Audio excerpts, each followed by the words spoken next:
Fascist Sheikh হাসিনার দল আওয়ামী লীগের নেতারা একের পর এক পদত্যাগের মিশনে নেমেছেন। সম্প্রতি আওয়ামী লীগের কার্যক্রমে গণহত্যার বিচার না হওয়া পর্যন্ত নিষেধাজ্ঞা দেওয়া হয়েছে।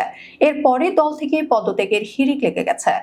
ফ্যাসিস্ট দলটির নেতাদের পদত্যাগের ধরনও বেশ চমক জাগানিয়া। কেউ ফেসবুকে শেখ হাসিনার দলকে স্বৈরাচার আখ্যা দিয়ে পদত্যাগ করছেন, তো আবার কেউ ঢাকঢোল পিটিয়ে রীতিমতো সংবাদ সম্মেলন করে দল ত্যাগের ঘোষণা দিচ্ছেন।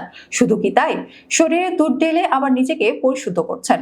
স্বৈরাচার শেখ হাসিনা ২৪-এর গণ অভ্যুত্থানে চোরের মতো লেজ গুটিয়ে নেতাকর্মীদের বিপদে ফেলেই পালিয়ে যায়। জুলাই অভ্যুত্থানে হাসিনার নির্দেশে তার গতি বাঁচাতে ছাত্র জনতার ওপর নিপীড়ন চালাতে প্রকাশ্যে অস্ত্র হাতে মাঠে নামে তার দল আওয়ামী লীগ সহ এর সহযোগী সংগঠনগুলোর নেতাকর্মীরা।